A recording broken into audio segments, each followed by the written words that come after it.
Right to it on this Friday afternoon, a federal judge ruling today Omaha City Councilman Vinny Palermo must remain behind bars until his federal trial begins. She issued the same ruling for former Omaha Police Captain Richie Gonzalez and Latino Peace Office Association fundraiser Jack Olson. Of course, this a big blow to all three men whose lawyers argued for hours earlier this week their clients deserved to be released as they awaited trial. Now, in regards to Vinny Palermo, the judge said there is clear and convincing evidence of risk of harm to the public and obstruction of justice if Vinny were released. Her reasons include that he allegedly contacted subpoenaed grand jury witnesses in his PPP loan case and instructed them how to testify. She says even if she prohibited him from having access to a phone, he could use others' phones or burner phones. As he's already shown in the past, he is willing to disobey court-ordered conditions of supervision. Of course, this greatly affects Palermo's ability to continue to represent the citizens of District 4 on Omaha's City Council. There are a number of ways that he can be removed, including 3 consecutive months of unexcused absences. Obviously, since he's detained, he won't be able to attend the weekly Tuesday meetings.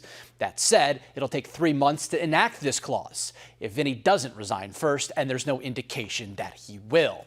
So once again, Omaha Mayor Jean Stothert issuing a statement today, again calling for Palermo to resign. She said the people of District 4 deserve representation. She also said the city law department is also exploring other options that may be allowed to require forfeiture of his council seat. More on that in just a moment, because we have more reaction from city council members just within the last 10 minutes. Brinker Harding saying, quote, waiting for the 3-month clock to run out, essentially the end of July, would leave District 4 without that voice for too long.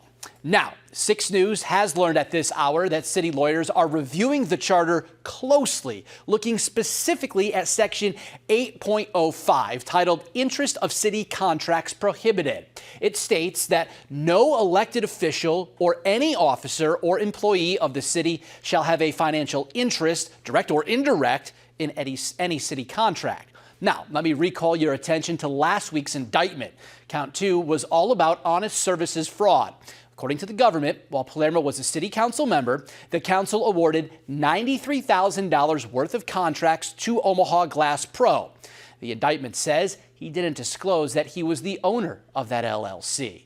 So that brings us now back to Section 8.05. It states that any willful violation of this section shall constitute malfeasance and shall be punishable by forfeiture of office or position.